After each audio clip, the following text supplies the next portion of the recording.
Hola personitas, ¿cómo están? El día de hoy vamos a estar hablando de El perfume de bergamota. Por si ustedes no me conocen, yo soy Estelita, esto es Latitud Cero Libros y aquí empieza este video.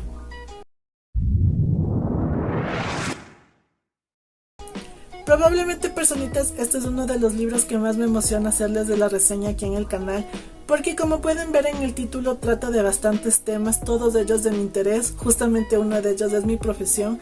Entonces tiene todo lo que a mí me pudo haber cautivado en un libro y justamente me hice este apoyo a memorias de aquí porque aquí hice un resumen de las cosas más importantes que les quiero contar y vamos a hablar aquí del contexto histórico, de arquitectura, de medicina, vamos a estar hablando del caso en sí. Entonces voy a contarles primero todo esto antes de decirles de qué va la historia para que se hagan una idea y al final mi opinión sobre este libro. Entonces comencemos. Para el contexto histórico debemos regresar en el tiempo a los siglos 13 y 14 a la zona sur de lo que hoy conocemos como España. Este fue el reinado nazarí, el último linaje árabe en encontrarse en esta región previo a la conquista española. Este reino existió entre 1238 y 1492, que si les suena la fecha es porque justamente bajo el poder de Isabel la Católica, el reinado de Castilla estaba realizando la conquista de América y también de este que sería el último de los reinados musulmanes, lo que significó el destierro de muchas personas de esta región. Este reinado comprendía la zona de Murcia, Málaga, Cádiz, Almería, Jaén y Granada, que justamente sería su capital. Debido a su ubicación es justamente uno de los territorios más interesantes debido a su comunicación con el reinado de Portugal y con África. Además que por ahí se abren las rutas de tránsito para el comercio, también es una zona de prosperidad tanto en lo económico como en lo cultural. Entonces esto hace que el reinado de Castilla se interese en ellos y comiencen todos estos conflictos. Lo que culmina justamente en el derrocamiento del rey Mohamed XII, conocido como Boabdil el Chico, y da paso a que este territorio forme parte del reinado de Castilla. Y ahora ya para pasarnos al tema de la arquitectura les quiero comentar acerca de la ciudad de Granada. Esta ciudad se encuentra entre los ríos Genil y Darro. Es una de las ciudades más importantes durante el reinado nazarí. Y aquí se encuentra la Alhambra de Granada, uno de los monumentos más importantes de la actualidad en España. Es el segundo lugar más visitado después de la Sagrada Familia de Gaudí. Entonces podrán imaginarse la importancia de este lugar. A este lugar se le conoció por 3 nombres distintos, entonces esto sí les voy a leer porque me está costando un poco. Al inicio se le conocía como Al-Qasbah, que significa ciudadela, después como Al-Amra, que significa la roja, y por último como Al-Qual Al-Amra, que significa el castillo rojo. Y este último nombre tiene 2 teorías. La primera es que en el momento de su construcción en la noche, la gente desde el pueblo muy lejos avanzaba a ver las antorchas de los constructores y todo era como una llamarada roja. Y la segunda es simplemente que debido al material con el que se construyó se veía una fortaleza roja. Y como se menciona en su primer nombre, la Alhambra es una ciudadela, está conformada por 3 partes. La primera es el Generalife, que es la zona de jardines y huertas, que es una zona bien grande y bien bonita. La segunda es la Medina, en donde se encuentra el castillo y las casas de las personas que trabajaban aquí o que eran cercanas al reinado. Y la tercera es la Alcazaba, que es la zona militar.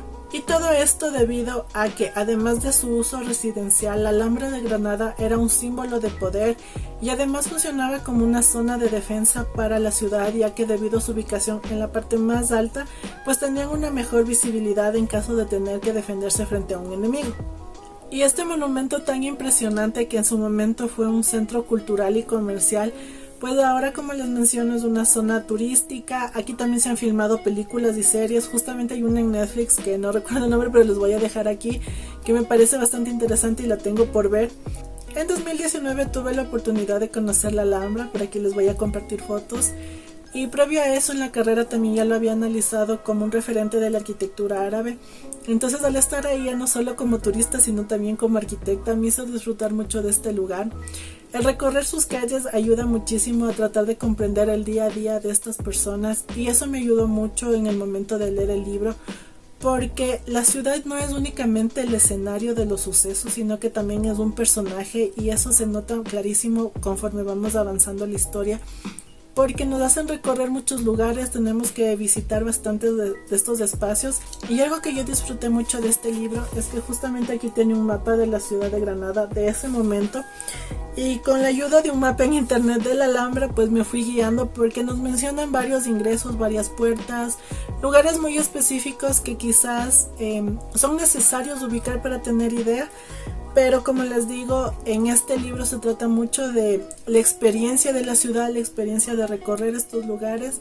Entonces eso hizo que la historia en sí tomara más vida por el lugar y también por los sucesos. Para el tema de medicina les quiero contar que nuestro personaje principal es Hamed, y él es un médico en el hospital de Granada, y él está bastante interesado en analizar la peste negra, que es una enfermedad que viene acechando ya por toda Europa. Y él está haciendo un tratado, analizando los síntomas, analizando los tratamientos, lo que ha funcionado, lo que no. Y mucho de esto tiene que ver con hierbas. Recordemos que en esta época no hay medicina como tal como la conocemos ahora. Entonces todos eran preparados con hierbas, eran elementos que se extraían de la naturaleza y tratamientos que duraban días y no semanas. Entonces algo que a mí me gustó mucho es cómo nos menciona el tema de la peste. Y aquí nos están enseñando algunos de los síntomas. Por ejemplo, tenemos ganglios inflamados, dolor muscular, escalofríos, dificultad respiratoria, los labios tornados de color morado y lesiones en el cuerpo que quizás para muchos no sea muy agradable conocer, pero son muy descriptivas. Y luego de esto nos menciona que pasado uno de estos síntomas pues llega la muerte. Y es así, durante la historia nos van contando de algunas enfermedades, y a mí se me hizo bastante curioso ver cosas como el cáncer de seno, que ya se conocía en esa época y se tenía ya los síntomas para eso, pero obviamente no un tratamiento. También enfermedades como la gripe y cómo se iban tratando esto. Y también nos van mostrando ciertas hierbas medicinales y su uso, cosas que quizás en la actualidad ya no se utilizan o no se conocen, pero que en ese momento eran bastante utilizadas. Y ya para adentrarnos en la historia, como les mencionaba, Hamed es nuestro personaje principal. Él una noche recibe la visita de Mufairi, quien es el capitán de la Guardia Real. Le menciona que sus servicios son requeridos en palacio y lo escolta hasta allá. Lo único que le informa es que el paciente que va a tener que atender es una persona que se sospecha tuvo algún tipo de quemadura en la piel. Al momento que llega al palacio se entera que la persona a la que tiene que atender es el rey y que se cree que ha sido envenenado. A partir de esto nuestra historia se divide en dos. La primera es la investigación médica de cómo es que sucedió esto, cómo se dio el envenenamiento del rey, qué se utilizó para esto. Y la segunda es quién fue el que lo hizo, cuál fue la artimaña que se utilizó para esto y por qué se quiso matar al rey. Y para este segundo caso debemos comprender que para la ascensión de algunos de los reyes en este linaje no siempre hubo un paso limpio. Y con esto me refiero a que detrás de ellos hubo muchos casos de asesinatos de hijos a padres, entre hermanos, y de muchas confabulaciones y conspiraciones que terminaban en la muerte de los reyes que se encontraban ejerciendo en ese momento para que otros subieran al poder.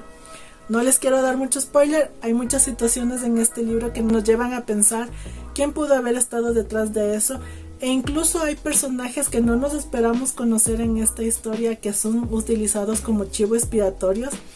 Entonces, detrás de todo este libro hay una conspiración que lastimosamente no se aleja de la realidad, ya que este libro está basado en una historia real. Y de esta manera, personitas, espero haberles convencido de que lean esta historia. Como les digo, tiene muchos temas que son muy interesantes, que a mí me apasionan muchísimo.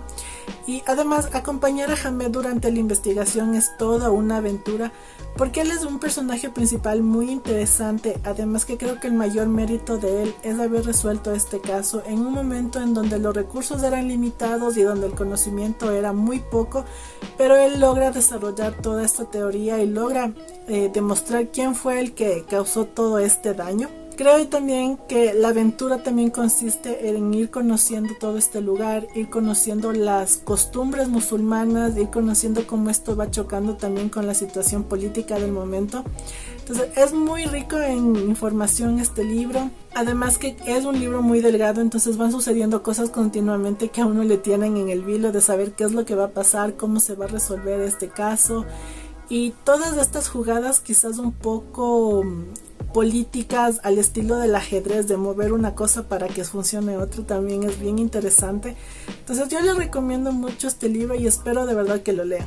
Déjenme saber en los comentarios si a ustedes les llamó la atención, si les gustaría leerlo. También no se olviden de dejarle su like si es que el video les gustó y de suscribirse si todavía no lo han hecho. Yo espero de verdad que lo lean, personitas.